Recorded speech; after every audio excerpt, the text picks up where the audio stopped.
I am Dr. Jennifer Jackson. I'm a registered nurse and assistant professor in the Faculty of Nursing at the University of Calgary. And this video is a brief introduction to Indigenous research methodologies.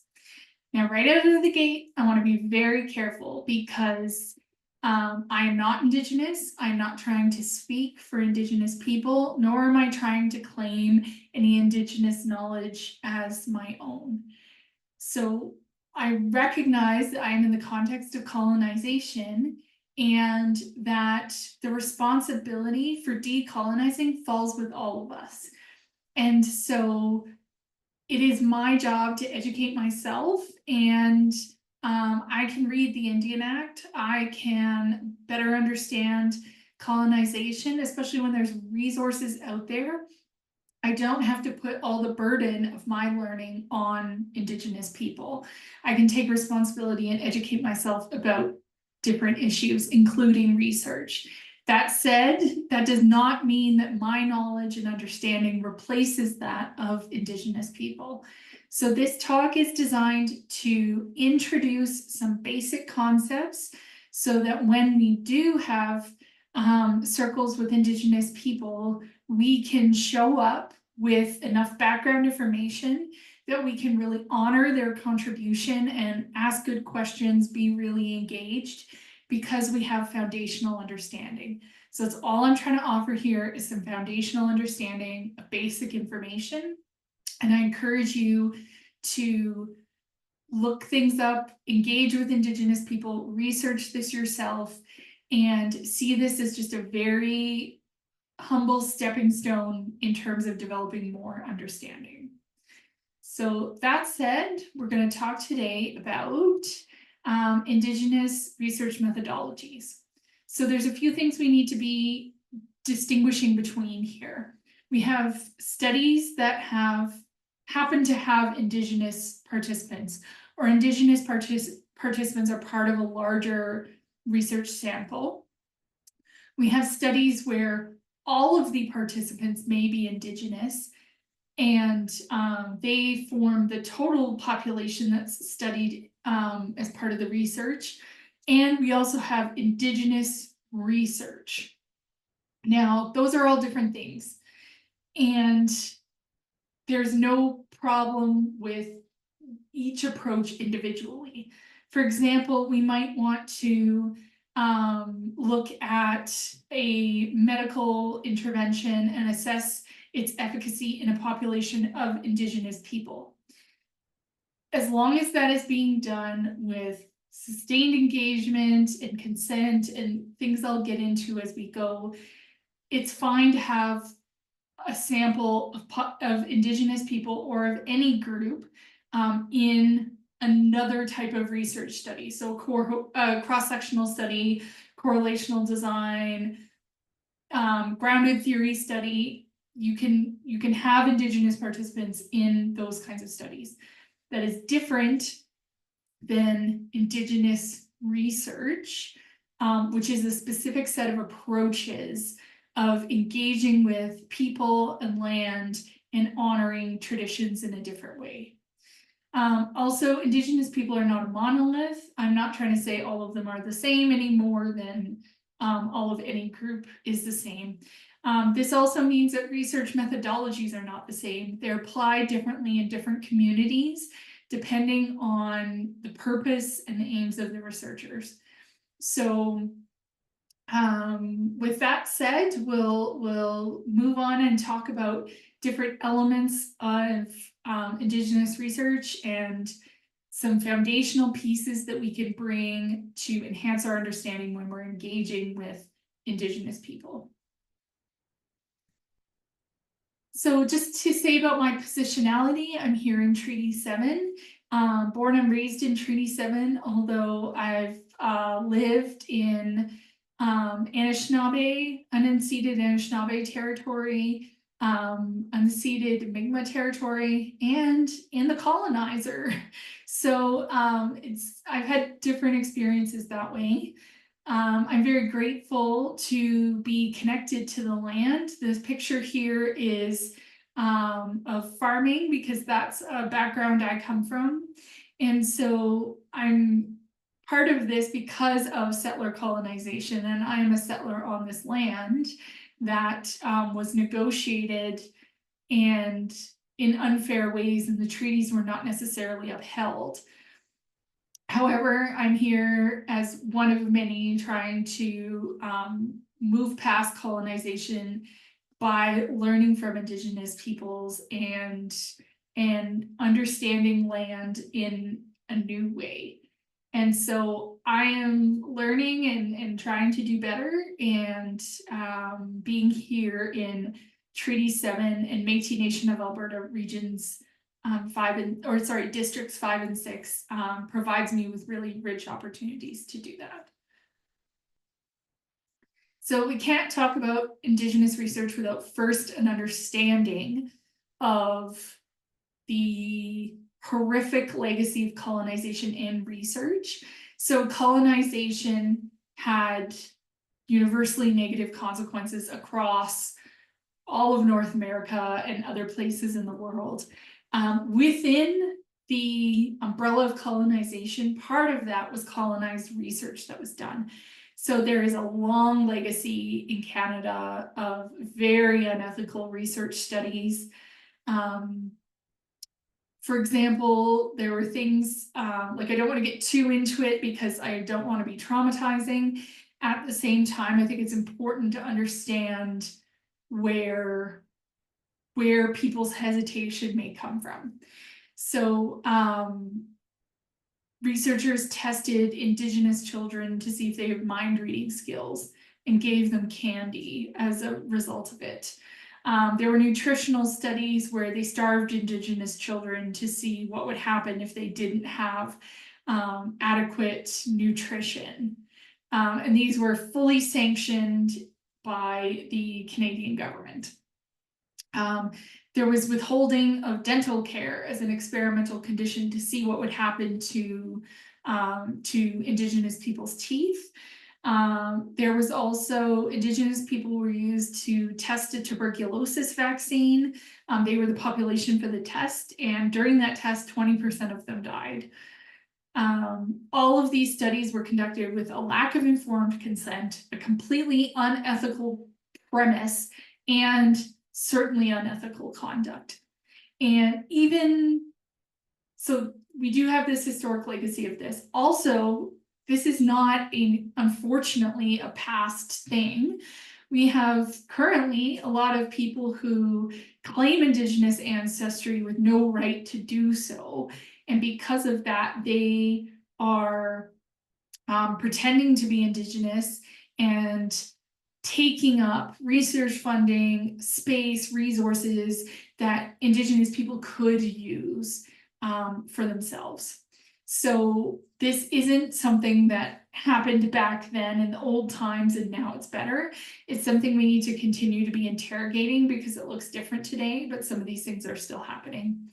It's also important to note that if we have people with, say, vaccine hesitancy who are Indigenous, we're talking about something fundamentally different than vaccine hesitancy among middle-class yoga moms who want their children to grow up with a natural lifestyle. So here, like, vaccine trials with Indigenous people have resulted in their deaths in the past. And there is living memory of this.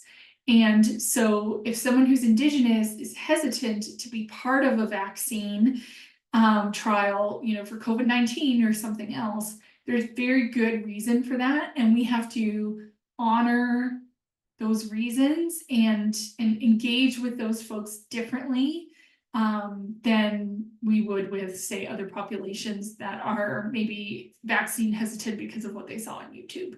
So just to say, we have to understand that the echoes of this and the resonance of this is still continuing. It's not something that is gone. And so all research with Indigenous people needs to start with the recognition of the harms of colonialism and colonization and how those are still present today. So the Truth and Reconciliation Commission of Canada has put out specific recommendations that relate to research with Indigenous people, and I'll just give you a second to read this.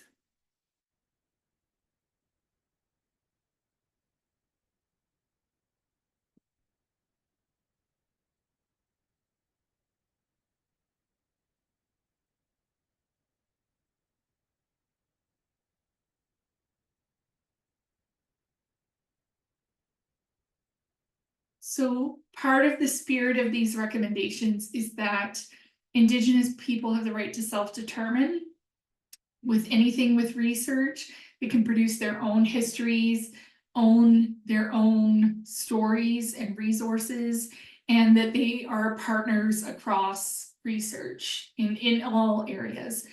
So we don't, studies and research isn't done to them. It has to be created in partnership at the very minimum, and then moved forward in a different way than the exploitative work of the past. Additionally, there's a lot of discussion of intellectual property rights. Now, intellectual property rights might not seem like something that immediately resonates with research, but this is incredibly important because when we're talking about intellectual property rights, we're looking at who owns knowledge. And so what has happened historically is that people have gone to Indigenous communities, taken photos, blood samples, stories, whatever the case may be, taking them back to the lab, sealed them up, and never to return. So that, and they own a piece of that, which is antithetical to many Indigenous cultures. And so what this is saying about intellectual property rights is they own their data. They own their stories, and they have a right to consent about how it's published, how it's presented, how it's written, how it's shared, what databases are created, how data is stored, and all these kinds of things. And so this is really important because if you've had parts of yourself and parts of your culture just ripped away from you, you know that you need to protect it to engage further. So intellectual property rights are an important consideration of any research that's done with Indigenous people, because we have to look at who ultimately owns the knowledge that's created and how is it shared and how is it stewarded after the study's complete. So here's a quote from Peter Cole talking about the challenges in academia.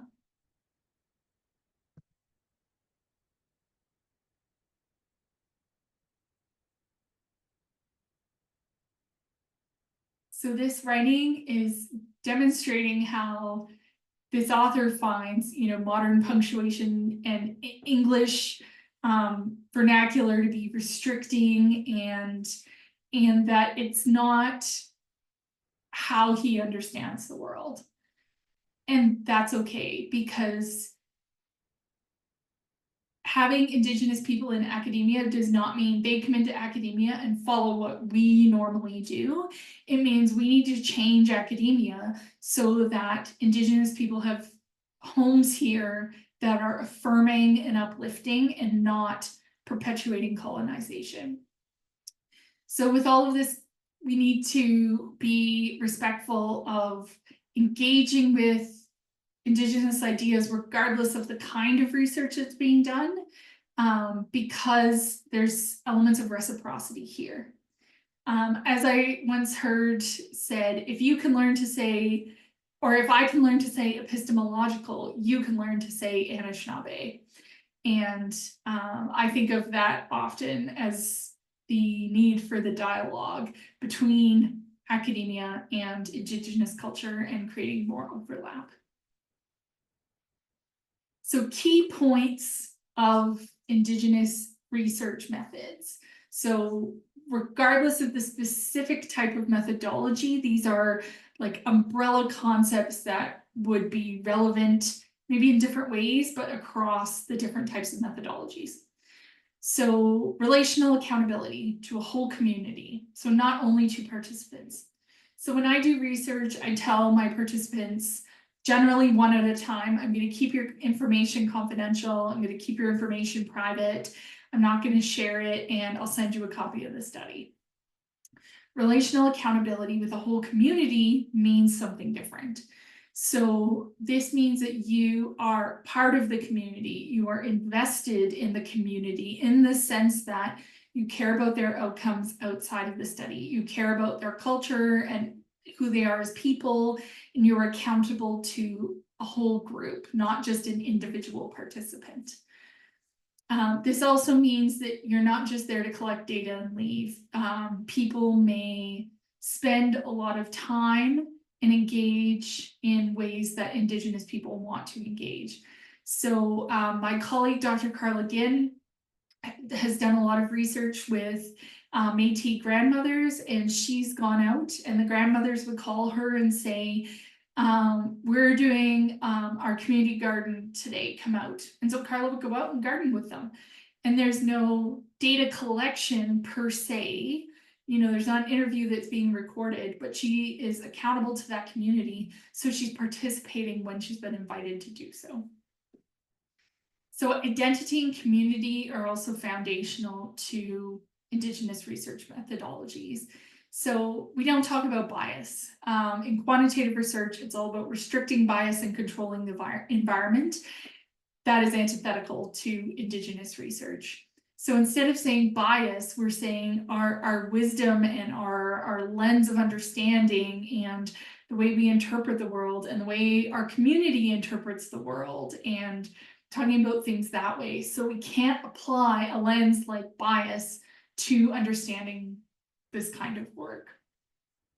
Also, self-determination. So Indigenous communities have to drive the research projects and invite engagement, and they own the intellectual property, and they determine the terms of the relationship. So the idea of I take the samples, I leave, and I send a copy of the publication later. That doesn't happen. And I don't impose my research idea on the community. The community invites me perhaps to work with them to answer questions that they have generated, or to better understand their own experiences, something like that.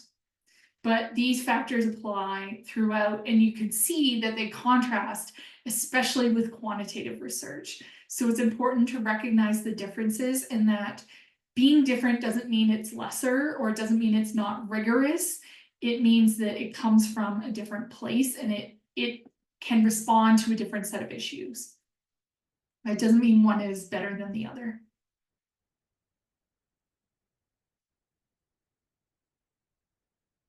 So we also see that the role of research in healthcare may be different for Indigenous people. So they report that they want to participate in research studies to help their communities and to support the next generation, and try to find, scientific benefits that can help the community.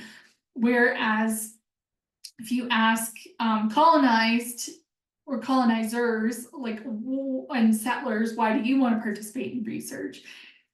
It often reflects personal motivations. So I want to do this because I want my medical condition to get better. There's nothing wrong with that, but it's important to understand that the motivations for being part of research are different. So the consent process also may look different. In healthcare, Indigenous researchers often cover ideas of social determinants of health, community resilience, environmental impact, looking at services in rural and remote areas where there may or may not be bricks and mortar health facilities, looking at ways to decolonize medicine and understand healthcare in the context of reclaiming healthcare and traditional ways of knowing and healing, and where appropriate, using those alongside modern medicine so as to get the benefits from both. So there's also often community and nation-based research. So your population wouldn't be 10 people, your population may be the Blackfoot Nation or something like that, as long as that nation is inviting you, consenting, and these types of things. So when we look at methods, sorry, I should just say also in terms of like recruitment for a study, you may have traditional recruitment where you get people to sign a form and that kind of thing, but like recruitment would begin with engagement at the community level, maybe at the tribal level, and then continue from there. It's not walking up to an individual participant and trying to recruit them for a study. So when we look at methodologies, we have different methodological approaches. So storytelling is very important. And we have a parallel with narrative inquiry, which is a method that you may be more familiar with. It's a qualitative method, but that doesn't mean storytelling is narrative inquiry. It means there's multiple ways of recognizing the value of stories, and that storytelling is a really important method for in Indigenous methodologies, especially with elders. You may also have talking circles, which could be similar, adding to our understanding with focus groups. They're administered differently, they have different purposes, but the idea of bringing people together to discuss something, to share learning and information can be important. There is a lens and a methodological approach called Indigenous métissage, and I encourage you to read more about this. I am not claiming any expertise in this area. It's a structural lens to understand structural harms of colonization and trying to reclaim knowledge in a decolonized type of way. And it also is perhaps cousin to critical race theory or something along those lines. There's a lot of participatory action research, so everybody in the community is engaged and they're all part of whatever is happening. Also, with Indigenous research, there's a lot of self-reflection, and something like dreams or visions can be considered data. Your relationship with nature can be considered data. And it's not the type of work where we have hypothesis, testing, results, conclusion, like a straightforward, sequential type of research. This is a blended process where there's different overlapping elements that continue to be together and all in relationship to the community, the land, and to each other. So often, if we're looking at publishing, we've got our standards from the Equator Network, which have, okay, what page has the title, the abstract, the methods, what tools did you use, etc. And so this type of work does not fit neatly into that box because that box is too narrow. So sometimes there's challenges publishing Indigenous research because non-Indigenous people don't know how to appraise or critique it, and they don't understand it, so they reject it. So this shows that the current understandings of behind Equator Network tools are limited, and it's those of us who are settlers and within the system of colonization, it's us who needs to change to be able to incorporate and fully embrace this knowledge, rather than say, okay, you have to put headings in that make your work fit my expectations. So there's lots of great examples, including Dr. Bearskin, who is a nurse researcher here in Canada. And she's studied examples of nurses using their Indigenous knowledge in their practice, how they blend different types of understanding, how they connect to the identities of their participants, and how they use themselves. We might call it in a Western lens a therapeutic use of self, but how they use themselves as a way of creating relationship with clients. So this is also different than if we were reporting a qualitative study with a Western lens. We would probably say P1, P2, not include people's names, not include their positionality, because we want to protect the participants. Here, the expectations are very different. We want to honor where that knowledge has come from, so people who are participants may choose to share their real names and their identities. Now, that is something that you would negotiate with the people who are part of the work, but there is a place where they may want to directly claim that knowledge, and they have every right to. So Dr. Bearskin reports threads from conversations, which is maybe different than themes, codes, categories, but nevertheless demonstrates that true essence of understanding of what can we learn from this group of people that can help us better understand ourselves, others, and the healthcare we provide. So this is another quote from Dr. Bearskin.